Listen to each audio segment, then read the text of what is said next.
गरीब की थाली से रोटी गायब है।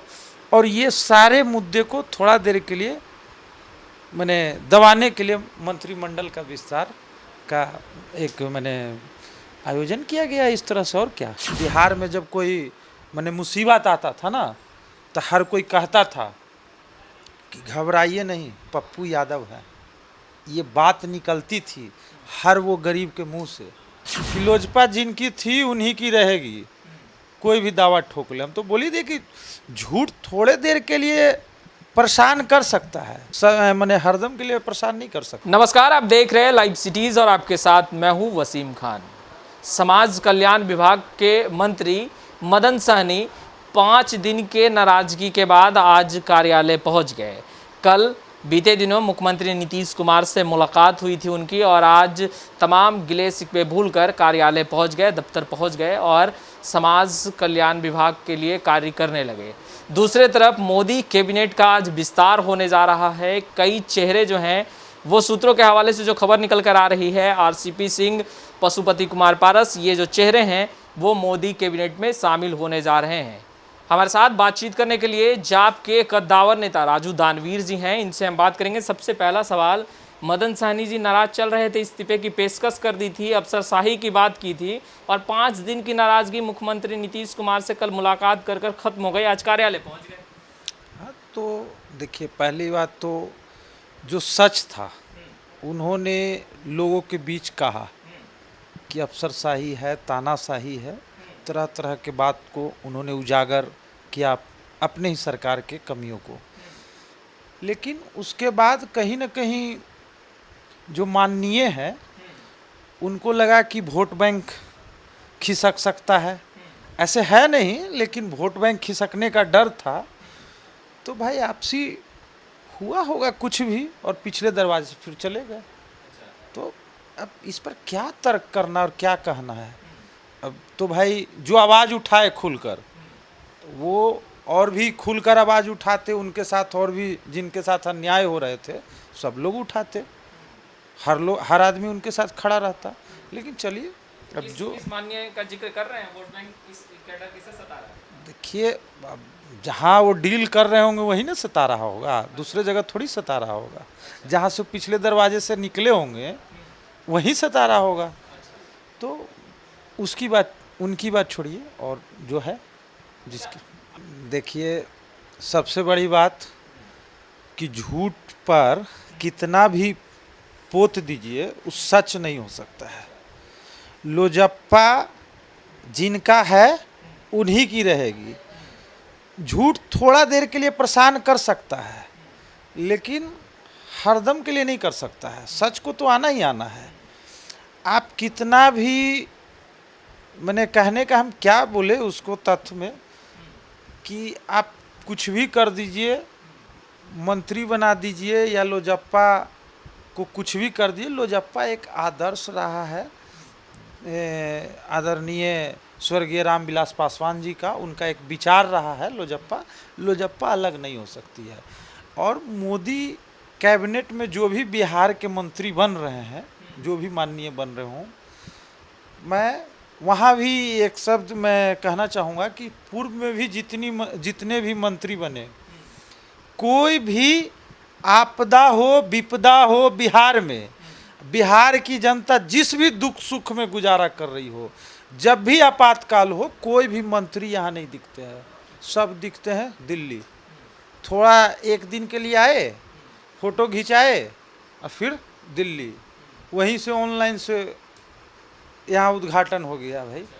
तो जब ऑनलाइन मंत्री बनाना है और बिहार में वोट बैंक भी देखना है, तो हम ये सब कहना चाहेंगे कि भाई मंत्री बना रहे हैं तो कम से कम सारे मंत्रीगण जो भी माननीय हैं वो बिहार में रहें, बिहार के परिस्थिति को जाने, और बिहार में जो भी आपातकाल स्थिति हो, कभी दुख हो, जैसे बाढ़ है, बहुत तरह की बात है, इन सब में केंद्र में जो भी मंत्री बने हुए हैं उन सबको अच्छी भूमिका यहाँ निभा के जनता की सेवा करनी चाहिए। आपने लोजपा की जिक्र की, लोजपा आखिर अब किसकी है? पशुपति कुमार पारस की, जो दावा कर रहे हैं राष्ट्रीय अध्यक्ष भी बन चुके हैं, या चिराग पासवान की, जो आशीर्वाद यात्रा पर निकले हुए?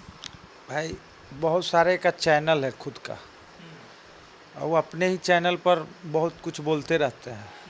तो बोलने का स्वतंत्र सबको अधिकार है। कोई फेसबुक पर बोल के कुछ भी लिख देता है, तो बोलने से क्या हो जाता है? लोजपा है किसकी? भाई जग जाहिर है लोजपा किसकी है।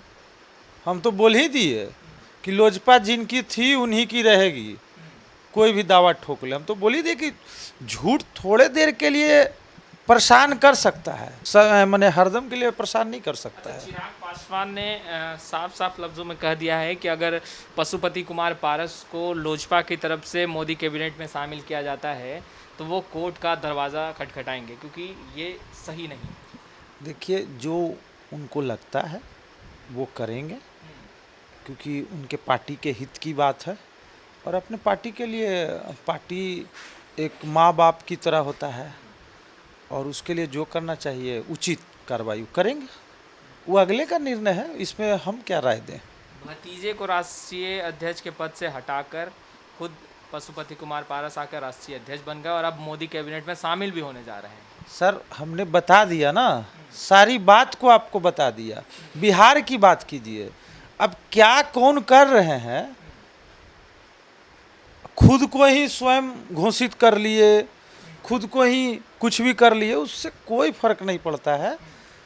ये सब मामला पारिवारिक है, और हमने बोला कि ये झूठ मूठ का परेशान करने के लिए किया गया है, और कुछ है नहीं।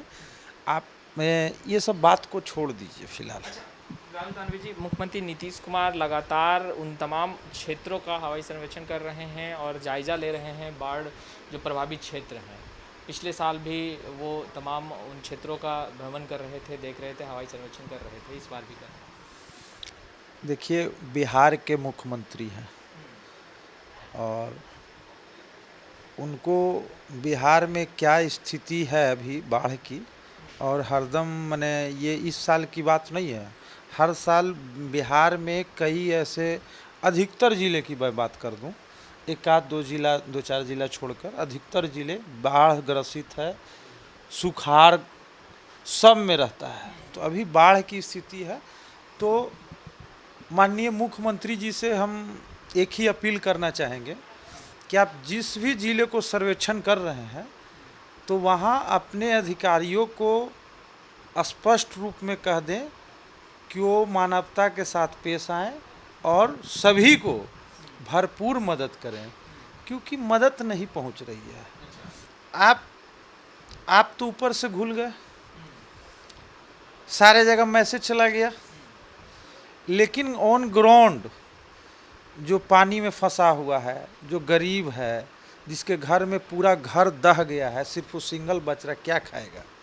तो उसकी भी परिस्थिति को देखिए, क्योंकि आदरणीय पप्पू यादव जी तो है नहीं कि वो वहाँ तक पहुँचेंगे नाव के माध्यम से, जहाँ सरकारी सुविधा, सरकारी अफसर, अधिकारी कोई भी वहाँ तक नहीं पहुँच सकता है।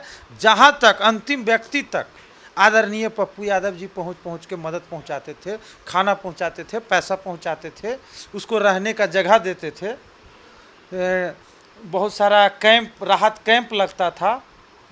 पिछले साल ही बाढ़ में देख लीजिए, लगातार सारे जिलों को उन्होंने भ्रमण किया, सभी जिलों में राहत कैंप लगवाए, सभी जिलों में खाना फ्री, जो भी बाढ़ पीड़ित हैं, जो भी परिवार हैं, सभी के लिए खाना फ्री, रहने के लिए फ्री। और और पूरे जन अधिकार पार्टी के जितने सेवा दल टीम थे, लगातार रात दिन लगे हुए थे, और सभी कैंप में लगातार जनरेटर चलते थे। तो वैसा करना होगा। अभी आदरणीय हमारे नेता नहीं है, नहीं तो अभी जो भी हमारे सेवा दल के टीम है, उनके एक मार्गदर्शन में काम करना, एक खुद से मार्गदर्शन में काम करना, खुद से मैंने काम करना, दोनों में अंतर है। लेकिन सेवा दल का टीम अभी भी काम कर रही है। लेकिन एक वो रहते थे, तो बिहार में जब कोई मुसीबत आता था ना, तो हर कोई कहता था कि घबराइए नहीं, पप्पू यादव है। ये बात निकलती थी हर वो गरीब के मुंह से, अभी भी निकलता है। लेकिन खैर, न्यायालय पे भरोसा है, बहुत जल्द हम लोगों के बीच होंगे। और माननीय मुख्यमंत्री जी से मेरा अपील है कि हवाई सर्वेक्षण के साथ साथ ग्राउंड में आपके अधिकारी पहुंचने चाहिए और वहां तक जो व्यक्ति पीड़ित है, बाढ़ पीड़ित है, वहां तक मदद भी पहुंचनी चाहिए। राजू दानवीर जी, एक आखिरी अहम सवाल कि मोदी कैबिनेट का जो विस्तार हो रहा है उसे आप कैसे देख रहे हैं? साफ है, जो अभी जनता आवाज़ उठा रही है महंगाई को लेके, जिस तरह से महंगाई को लेके देश की जनता त्राहिमाम की हुई है और लगातार सभी राज्यों में आंदोलन चल रहे हैं, जन अधिकार पार्टी भी मुखर तौर पर आवाज़ उठा रही है, तो कहीं ना कहीं इन सभी मुद्दों को भटकाने के लिए अब बीच में मंत्रिमंडल का विस्तार करना कि सबका फोकस मंत्रिमंडल विस्तार पर हो जाएगा और जो भी मुद्दे अभी हैं वो थोड़े देर के लिए दब जाएंगे। अरे थोड़े देर के लिए ना दबेंगे, फिर महंगाई तो आप कम किए नहीं। मंत्रिमंडल विस्तार करने से आपने थोड़े देर के लिए उस मुद्दे को दबा दिया, लेकिन ऐसा थोड़ी है कि हरदम के लिए दबा दिया। अभी तो महंगाई मुद्दा है और जो केंद्र सरकार के गलत नीतियों के कारण इतना महंगाई बढ़ चुका है जिससे आम लोग परेशान हैं, गरीब की थाली से रोटी गायब है। और ये सारे मुद्दे को थोड़ा देर के लिए दबाने के लिए मंत्रिमंडल का विस्तार का एक आयोजन किया गया इस तरह से, और क्या कह सकते हैं।